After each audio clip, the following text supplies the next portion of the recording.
ശ്രീ ദാമോദർ പ്രസാദ്, തോറ്റാൽ ആർക്കായിരിക്കും ഉത്തരവാദിത്തം? തോറ്റിരുന്നെങ്കിൽ ആർക്കായിരിക്കും ഉത്തരവാദിത്തം ഉണ്ടാവുക? അത് വി.ഡി. സതീശൻ എന്ന ഒറ്റ നേതാവിനായിരിക്കില്ലേ അതിൻ്റെ ഉത്തരവാദിത്തം? ജയിച്ചു കഴിഞ്ഞപ്പോഴേക്കും ഒരുപാട് ആളുകൾ, ഒരുപാട് അവകാശികൾ വരികയാണ്. അതങ്ങനെ തന്നെയാണല്ലോ. ജയിച്ചതിന് ഒരുപാട് തന്തമാരുണ്ടാവും, തോറ്റാൽ ഒരാളുണ്ട് അനാഥനായിരിക്കും എന്ന് പറഞ്ഞ പോലെ. പക്ഷേ ഇവിടെ വളരെ സ്മൃതിയുടെ ചോദ്യം പോയിന്റഡ് ആണ്. റിവേഴ്സ് സിനാറിയോ നമ്മൾ ആലോചിച്ച് നോക്കുക. അതായത് റിവേഴ്സ് സിനാറിയോ ആലോചിച്ചാൽ നമുക്ക് മനസ്സിലാകാനും ഓവർവെൽമിംഗ് വിക്ടറി ഒന്നും വേണ്ട. LDF ഒരു മീനിങ് ആയിട്ട് LDF ഭൂരിപക്ഷം ഉണ്ടായി ജയിക്കുകയാണെങ്കിൽ സ്വാഭാവികമായിട്ടും പിണറായി വിജയൻ ഇപ്പോൾ മുഖ്യമന്ത്രി ചാർജ് എടുത്ത് കഴിഞ്ഞിട്ടുണ്ടാവും. അദ്ദേഹത്തിന് ഇഷ്ടാനുസരിച്ച് മാർക്സിസ്റ്റ് പാർട്ടി വിധേയപ്പെട്ടിട്ടുണ്ടാവും, അവരുടെ മന്ത്രിമാർ വന്നിട്ടുണ്ടാവും. അത് നമുക്കറിയാം അതിനെന്താ സംഭവിക്കുക എന്നുള്ളത്. തിരിച്ചെന്തായിരിക്കും സ്ഥിതി? തിരിച്ച് വി.ഡി. സതീശൻ ക്രൂശിക്കപ്പെടും എന്നുള്ള കാര്യത്തിൽ യാതൊരു സംശയവുമില്ല. ക്രൂശിക്കപ്പെടുക മാത്രമല്ല, അദ്ദേഹത്തിനെതിരെ വലിയ തോതിലുള്ള ക്യാമ്പയിൻ കേരളത്തിൽ പ്രചരിക്കുമായിരുന്നു. അദ്ദേഹത്തിലേക്ക് എല്ലാവിധ ആക്രമണം കേന്ദ്രീകരിക്കുമായിരുന്നു. ഈ പരാജയത്തിന് മുഖ്യ ഉത്തരവാദി സതീശനാക്കുമായിരുന്നു. ഇത് ഒരു കൂട്ടായ ഉത്തരവാദിത്തമായിട്ട് ആരും കാണില്ല. മാത്രമല്ല പ്രതിപക്ഷതായും തുടരാനും പോകുന്നില്ല. അത്ര ഘട്ടത്തിൽ പ്രതിപക്ഷ അദ്ദേഹം തന്നെ ആ സിനാറിയോ മനസ്സിലാക്കിക്കൊണ്ടാണല്ലോ വനവാസത്തിലേക്ക് പോവാണെന്ന് പറഞ്ഞത്. അപ്പോൾ അതുകൊണ്ട് ആ ഒരു യാഥാർത്ഥ്യം വരികയും നമ്മുടെ സാമുദായിക നേതാക്കൾ ഇവിടെ തുള്ളിച്ചാടി നടന്നതാണ് ഏറ്റവും പ്രധാനപ്പെട്ട കാര്യം. ഇതിൻ്റെ അകത്ത് ഏറ്റവും എന്നെ സംബന്ധിച്ചിടത്തോളം ഏറ്റവും എന്താ പറയുക, ഈ സന്ദിഗ്ധാവസ്ഥ സൃഷ്ടിക്കുന്ന വേദന എന്ന് പറയുന്നത് പറയാവുന്നൊരു കാര്യം, ഈ സാമുദായിക നേതാക്കൾക്കെതിരെ ഈ ഫ്യൂഡൽ ബോധം കേരളത്തിൽ വീണ്ടും ആവർത്തിച്ച് പ്രചരിപ്പിക്കുന്ന അപ്രസക്തമായ യാതൊരു പ്രാധാന്യമില്ലാത്ത നമ്മുടെ മാത്രം സമൂഹത്തിൽ വർഗീയത പ്രചരിപ്പിക്കാൻ വേണ്ടി മാത്രം വായ തുറക്കുന്ന സാമുദായിക നേതാക്കൾക്കെതിരെ ശക്തമായ നിലപാടെടുത്ത ഒരു രാഷ്ട്രീയ നേതാവ് കേരളത്തിൽ സമീപകാല ചരിത്രത്തിൽ ആരെങ്കിലും ഉണ്ടെങ്കിൽ തീർച്ചയായും VS ഉണ്ടായിരുന്നു. ഞാൻ VSനെ ബഹുമാനിക്കുന്നു. VS സുധീരൻ ഉണ്ടായിരുന്നു. പക്ഷേ അത് രാഷ്ട്രീയമായിട്ടൊരു ഘട്ടത്തിൽ ഒരു എങ്ങനെ ഘട്ടത്തിൽ VSനും ഉള്ള വേറൊരു സ്വാധീന ഘട്ടം ഉണ്ടായിരുന്നു. പക്ഷേ ഒരു പോരാട്ട മുഖത്ത് നിന്നുകൊണ്ട് ആ സാമുദായിക നേതാക്കളുടെ വോട്ട് വേണ്ടെന്നും അവരെ തിണ്ണതരങ്ങില്ലെന്ന് പറഞ്ഞാൽ അവർ ആക്ഷേപിച്ചൊരു നേതാവിൻ്റെ പതനം ഈ റിവേഴ്സ് സിനാറിയോയിൽ ആഘോഷിച്ചേനെ. ആരാഘോഷിച്ചേനെ? ഈ സാമുദായിക നേതാക്കൾ നിന്ന് ആഘോഷിച്ചേനെ. അത് അവരുടെ വിജയമായിട്ട് അവർ ആഘോഷിച്ചേനെ. പക്ഷേ ഇന്ന് അവർക്ക് നിശബ്ദരാണ്. അവർക്ക് വന്നിട്ട് ഇങ്ങനെ ഇപ്പോൾ പറഞ്ഞു വന്നിട്ട് അവർ പറഞ്ഞ കാര്യങ്ങളൊക്കെ പിന്തിരിഞ്ഞ് ഓടേണ്ട സ്ഥിതിയായി. വാലും ചുരുട്ടി ഓടി നമ്മുടെ സാമുദായിക നേതാക്കളൊക്കെ. കാര്യം ഒരാൾ പറഞ്ഞ കാര്യം തന്നെ അയാൾക്ക് അതിൽ തന്നെ നിൽക്കാൻ പറ്റുന്ന സ്ഥിതി നിങ്ങൾക്കറിയാലോ. ഞാനത് വീണ്ടും പറയേണ്ട ആവശ്യമില്ല. കാര്യം മാധ്യമങ്ങളുടെ മുമ്പാകെ തന്നെ താൻ സ്ഥാനം ഒഴിയെന്ന് പറഞ്ഞാൽ അങ്ങനെ പറഞ്ഞിട്ടെന്ന് പറഞ്ഞ ഗതികെട്ട സാഹചര്യം, നാണംകെട്ട സാഹചര്യം, അതപ്പതിച്ച സാഹചര്യം, ഇത്രയും മോശപ്പെട്ട സാഹചര്യം ഈ പ്രായത്തിൽ ഈ വയോവൃദ്ധന അവസ്ഥയത്തിലുണ്ടായ സാഹചര്യം കേരളത്തിലുണ്ട്. അതിന് കാരണം എന്ന് പറയുന്നത് വി.ഡി. സതീശനാണ്. ബാക്കി നമുക്കറിയാം മറ്റ് നേതാക്കൾക്ക് നല്ല ചങ്കുറപ്പുണ്ടായിരുന്നില്ല. അവരൊക്കെ സാമുദായിക തിണ്ണതിരങ്ങുന്നവരാണ്. പല ആൾക്കാരും താക്കോൽ സ്ഥാനത്തിലിരുന്നവരാണ്. നമുക്കറിയാം. ഞാൻ അവരെ കുറ്റപ്പെടുത്തല്ല, കാര്യം അവരുടെ രാഷ്ട്രീയ സാഹചര്യം അങ്ങനെയാണ്. പക്ഷേ അങ്ങനെ ഒരു മാതൃകാര കേരളത്തിൻ്റെ ഒരു പുതിയ കാലഘട്ടത്തിൽ നമുക്കറിയാം CPM പോലെ രാഷ്ട്രീയ പാർട്ടി, പിണറായി വിജയനെ പോലെ രാഷ്ട്രീയ നേതാവ്, മതേതരത്തിൽ ഉറച്ചു CPM പോലെ നേതാവിന് വെള്ളാപ്പള്ളിയുടെ വിധേയപ്പെടേണ്ട രാഷ്ട്രീയ സാഹചര്യം ഉണ്ടായി. അതിനെക്കുറിച്ച് നിങ്ങൾ എന്തിനി ഇടതുപക്ഷ നിരീക്ഷകർ ആരൊക്കെ എന്ത് പറഞ്ഞാലും നമ്മുടെ മുമ്പിൽ കണ്ട കാഴ്ചയാണ്. പക്ഷേ അവിടെയും സതീശൻ വെട്ടിത്തിളങ്ങി നിന്നു. ആ 21 നൂറ്റാണ്ടിലെ കേരളത്തെ എങ്ങനെ കൊണ്ടുപോകാം എന്നുള്ളതിൻ്റെ ഒരു രാഷ്ട്രീയ ബോധ്യം നമുക്ക് പഠിപ്പിച്ചെന്ന് കാണിച്ചു തരും. പഠിപ്പിച്ചെന്നല്ല, കാണിച്ചു തരും. ഇതൊരു നേതാവ് നമ്മുടെ കേരളത്തിലുണ്ട്. ജനാധിപത്യ സമൂഹം അദ്ദേഹത്തെ പിന്തുണയ്ക്കുള്ളൂ.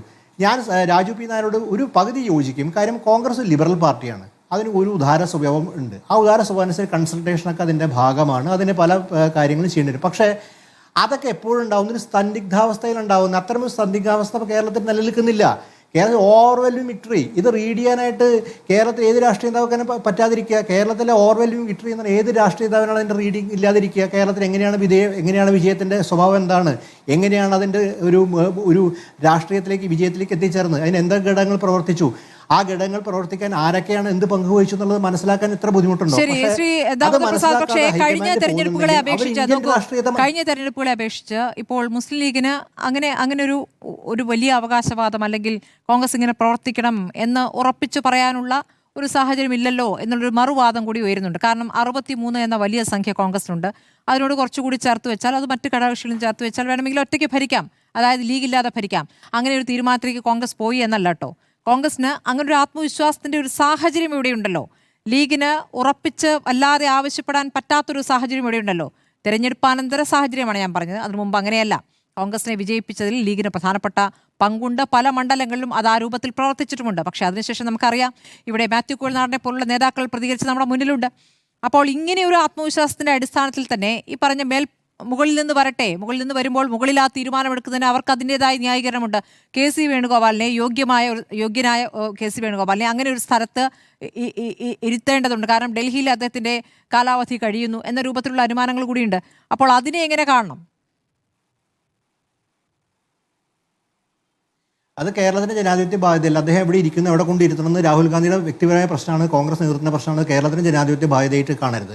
രണ്ടാമത്തെ കാര്യം, സ്മൃതി ചോദിച്ച പോലെ കേരളത്തിലെ മുസ്ലിം ലീഗും മറ്റ് ഘടകകക്ഷികളും, അത് ഒരു MLA ഉള്ള CMP ഉൾപ്പെടെ ആരും അതിനിർണ്ണയിക്കാൻ പോയിട്ടില്ല.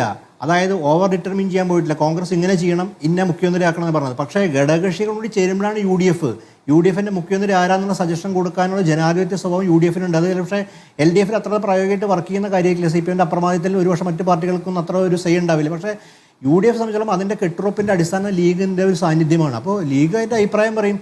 ഇപ്പോൾ ഒരു പക്ഷേ ഹൈക്കമാൻഡ് നാളെ വേറെ തീരുമാനത്തെ ലീഗ് അത് അനുസരിക്കാനുള്ള സാധ്യത വളരെ കൂടുതലാണ്. കാര്യം അത് അങ്ങനെയാണ് അതിൻ്റെ സ്വഭാവം, ആ രാഷ്ട്രീയ സ്വഭാവം അങ്ങനെയാണ്, അത് പ്രകടിപ്പിച്ചു. പക്ഷേ അതിന് വെച്ചാൽ അവർക്ക് അഭിപ്രായം പറയാതിരിക്കാൻ പറ്റില്ല. അവരുടെ അഭിപ്രായം എന്ന് പറയുന്നത് ലീഗിൻ്റെ സ്വാർത്ഥ താല്പര്യങ്ങളുടെ അടിസ്ഥാനത്തിൽ പറഞ്ഞ അഭിപ്രായമായിട്ടൊന്നും ഒരു കാര്യത്തും വ്യാഖ്യാനിക്കുന്ന ഈ വികൃതമായിട്ടുള്ള ചിന്തയുടെ അടിസ്ഥാനത്തില്ല. ലീഗ് പറയുന്ന കേരളത്തിൻ്റെ രാഷ്ട്രീയ ഒരു സാഹചര്യം മനസ്സിലാക്കിക്കൊണ്ട് എന്താണ് കേരളത്തിൽ രാഷ്ട്രീയം പ്രവർത്തിച്ചത്, എന്തൊക്കെ തരത്തിലുള്ള മാറ്റങ്ങളാണ് കേരളത്തിൽ കൊണ്ടുവന്നത്, എന്തൊക്കെ ചാർജുകളാണ് ചർച്ച ചെയ്യപ്പെട്ടത്, എങ്ങനെയാണ് ഇടതുപക്ഷം നേരിട്ടത്, എങ്ങനെയാണ് ഒരു നേതൃത്വത്തെയും ഒരു രാഷ്ട്രീയ സംവിധാനത്തെ സജ്ജമാക്കിയത്.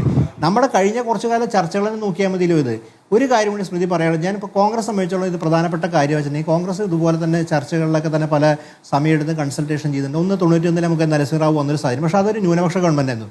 രണ്ടാമത് ഏറ്റവും ഉഗ്രമായ സാഹചര്യം 2004 പക്ഷേ സോണിയാഗാന്ധിയുടെ പരിത്യാഗമാണ് അവിടെ കണ്ടത്. അങ്ങനെ പരിത്യാഗത്തിൻ്റെ ചരിത്രം കോൺഗ്രസ് നിർത്തുന്നുണ്ട്. എന്നിട്ടാണ് മൻമോഹൻ സിംഗ്, പ്രണബ് മുഖർജിക്ക് വരെ മൻമോഹൻ സിംഗ് വരുന്നത്. അപ്പോൾ അങ്ങനെ മൻമോഹൻ സിംഗ് അന്ന് രാജ്യസഭയിൽ MP അല്ലാന്ന് എനിക്ക് തോന്നുന്നു. ആ രാജ്യസഭ MP അല്ലാതെ മൻമോഹൻ സിംഗ്. പക്ഷേ ആ കോൺഗ്രസിൻ്റെ കൺസെൻസസിനകത്ത് അവരുടെ ഏറ്റവും പരമോന്നതയായ നേതാവ് സ്ഥാനപരിത്യാഗം ചെയ്യുകയാണ്. നമ്മൾ ആ വിഷ്വൽസ് കണ്ടതാണ്. എല്ലാവരും പോയി സോണിയാഗാന്ധിയോടൊക്കെ ആവശ്യപ്പെടുകയും അഭ്യർത്ഥിക്കുകയും ചെയ്യാണ് പ്രധാന സ്ഥാനം ഏറ്റെടുക്കുന്നത്. പക്ഷേ അവിടെ പരിത്യാഗത്തിൻ്റെ വലിയൊരു രാഷ്ട്രീയം മുന്നോട്ട് വെച്ചുകൊണ്ടാണ് ഒരു പുതിയ നാമനിർദ്ദേശം നടത്തിയത്. അത് ജനങ്ങൾ സ്വീകരിക്കും. ഇവിടെ പരിത്യാഗത്തിൻ്റെ ഒരു കണിക പോലും ഇല്ല. മത്സരം തന്നെ നടക്കുന്നു, മത്സരത്തിൻ്റെ ഏറ്റവും മോശപ്പെട്ട രീതിയിൽ. പക്ഷേ ഇവിടെ പ്രധാനപ്പെട്ട കാര്യം, ഇതിൽ ഭംഗ്യന്തരമാണ് ഒരു ആഖ്യാനത്തിൽ പ്രതിനായക സ്ഥാനം നിർഭാഗ്യവശാൽ ഞാൻ അത്ര ഒരു ഈ മറ്റുള്ളവർ പറഞ്ഞ KC വേണുഗോപാൽ രാഷ്ട്രീയ നേതാവ് നിലയ്ക്ക് അദ്ദേഹത്തിൻ്റെ റോളൊക്കെ കേരളത്തിൽ നിർവഹിച്ചിട്ടുള്ളതാണ്. കാര്യം അയാൾ KC വേണു മത്സര സ്ഥലങ്ങളൊക്കെ നന്നായി ജയിച്ചിട്ടുണ്ട്. പയ്യന്നൂർ പോലെ സ്ഥലത്ത് നിന്ന് അടി കൊണ്ടൊക്കെ വന്ന വിദ്യാർത്ഥി നേതാവാണ്. അങ്ങനെയൊക്കെ ഒരു ചരിത്രത്തെ അങ്ങനെ വിസ്മരിക്കുകയും അദ്ദേഹത്തെ ചെറുതാക്കി കാണേണ്ട ആവശ്യമൊന്നും എനിക്ക് തോന്നില്ല. ഒരു പ്രവർത്തനം കേരളത്തിനകത്ത് അദ്ദേഹത്തിൻ്റെ പ്രവർത്തന മികവ് കാണിച്ചാണ്. പക്ഷേ ഇന്ന് അദ്ദേഹം തന്നെ ആലോചിക്കേണ്ട ഒരു കാര്യം, അദ്ദേഹത്തിന് അനുയായികൾ ആലോചിക്കേണ്ട കാര്യം, ഏതവസ്ഥയിൽ കൊണ്ടെത്തിച്ചു കേരളത്തിൻ്റെ രാഷ്ട്രീയത്തിൽ അദ്ദേഹത്തിൻ്റെ സ്ഥാനം എന്താണ്. ഇതൊരു നമ്മൾ പൊതുവിൽ ഈ രാഷ്ട്രീയം മനസ്സിലാക്കണമെങ്കിൽ നമ്മുടെ സമൂഹത്തിൽ ഇറങ്ങി പ്രവർത്തിച്ചാൽ മതി. സാമാന്യ മനുഷ്യരോട് ചോദിച്ചാൽ മതി. ഈ ഇദ്ദേഹത്തെ പിന്തുണച്ച MLA-മാരോട് ചോദിക്കരുത്. സാമാന്യ മനുഷ്യരോട് ചോദിച്ചാൽ അവർക്കുണ്ടാകുന്ന വികാരങ്ങളുണ്ട്. അവർ ഈ തെരഞ്ഞെടുപ്പ് വിധി എന്തിനാണോ കൊടുത്തത് അതിന് വിരുദ്ധമായിട്ട് ആലോചിച്ചിട്ട് എങ്ങനെ ഒരുപക്ഷേ ഇവിടെ തീർച്ചയായും KC വേണുഗോപാൽ എടുക്കാവുന്ന ഒരു വലിയൊരു പുഷുണ്ടായിരുന്നു. അതൊരു മെൻറ്ററിൻ്റെ പുഷായിരുന്നു. അതുപോലും കളഞ്ഞു കുടിച്ചിട്ട് അധികാര സ്ഥാനത്തിനനുസരിച്ച് അദ്ദേഹത്തിൻ്റെ പ്രതിനായ സ്ഥാനത്തേക്ക് എത്തി. ഇതെന്തുകൊണ്ടാണെന്ന് അദ്ദേഹത്തിൻ്റെ അനുയായികളും ആലോചിക്കേണ്ടതുണ്ട്. പക്ഷേ അത് മനസ്സിലാക്കത്തിന് കാരണം ഈ കോൺഗ്രസിന്. പക്ഷേ ഇവിടെ ഒരു കാര്യം കൊണ്ട് ഞാൻ പറയാതിരിക്കാൻ പറ്റില്ല. കോൺഗ്രസ് ഹൈക്കമാൻഡും ഇതിൻ്റെ അകത്ത് കൃത്യമായ ഉത്തരവാദിത്തമുണ്ട്. കൺസൾട്ടേഷനൊക്കെ ഓക്കെ. ഇന്നിപ്പോൾ നമ്മൾ മനസ്സിലാക്കി മല്ലികാർജ്ജുൻ ഖാർഗെ കർണാടകത്തിലേക്ക് പോയിരിക്കുകയാണ്. അവിടെ ഒരു മരണത്തിന് പങ്കെടുക്കാനായിട്ട് അതേ ബന്ധപ്പെട്ട് പോയിരിക്കുകയാണ്. അതിൻ്റെ ചടങ്ങുകൾക്ക് പോയിരിക്കുകയാണ്. തീർച്ചയായും ഇതൊക്കെ സ്വാഭാവികമായിട്ട് മനസ്സിലാക്കേണ്ട കാര്യമാണ്. പക്ഷേ ഒരു തീരുമാനം എന്നത്തേക്കുണ്ടാവും എന്നതും കേരളത്തെ ഇത്തരം ഒരു വളരെ ഒരു കോൺഗ്രസ് ഈ തീരുമാനം എടുക്കാൻ വൈകില്ല.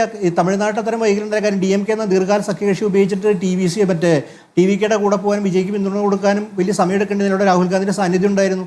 തീർച്ചയായിട്ടും ആ തീരുമാനം കോൺഗ്രസിൻ്റെ നിലപാടാണ്. അത് ശരിയായ നിലപാടുമായിരിക്കും. പക്ഷേ ഇവിടെ അത്തരം ഒരു സാഹചര്യം ഇല്ലാഞ്ഞിട്ട് പോലും എന്നത്തേക്ക് ആ തീരുമാനം ഉണ്ടാവും, എങ്ങനെ ആ തീരുമാനം ഉണ്ടാവും എന്നുള്ളതിന് പകരം ഈ വാർത്തകൾ, ഞാൻ ഈ മാധ്യമങ്ങളിൽ വന്ന വാർത്തകളെ കുറിച്ച് എനിക്ക് സംശയമുണ്ട്. ഞാൻ ഈ വാർത്തകളൊക്കെ പൂർണ്ണമായി വിശ്വസിക്കാൻ തരില്ല. കാര്യമൊക്കെ പ്ലാൻ ചെയ്യപ്പെടും. ഇപ്പോൾ NDTV-ൽ വന്ന വാർത്ത ഈ ഘടകവിരുദ്ധമാണ്, മറ്റേ IBN-ലോ ഇന്ത്യ ടുഡേയിലോ മറ്റോ വന്ന വാർത്ത, ഇതൊക്കെ പ്ലാൻ ചെയ്യാനുള്ള അവസരം കൊടുത്തുകൊണ്ട് ഇത്തരം വാർത്ത ഇതൊക്കെ വാർത്തകൾ പ്ലാൻ ചെയ്യാൻ അവസരം കൊടുത്തുകൊണ്ട് ഇതിനെ വിഷയേറ്റ് ചെയ്യുന്നത്, ഇത് ആത്യന്തികമായി എന്തുണ്ടാവുന്നു? കേരളത്തിനെ സംബന്ധിച്ചുള്ള ഒരു കാര്യം കൂടി ഇതിനകത്തുണ്ട്. കേരളത്തിൽ തെരഞ്ഞെടുപ്പിന് ശേഷം ഉണ്ടായ പ്രധാനപ്പെട്ട കാര്യം CPM-നേട്ട കനത്ത ആഘാതവും CPM-ന്റെ അനുയായികളും അനുഭാവികളും അവരുടെ പ്രവർത്തനമൊക്കെ തന്നെ അതിൽ ആ നേതൃത്വത്തിനെ ചോദ്യം ചെയ്യാൻ തുടങ്ങുന്ന ഘട്ടമായിരുന്നു.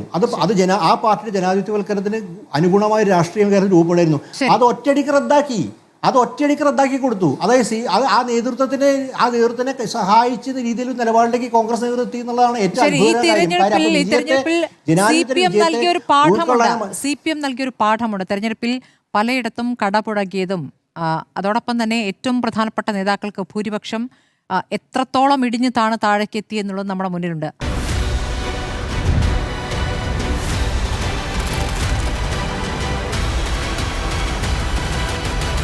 Celebrate with Smriti Parathikkad.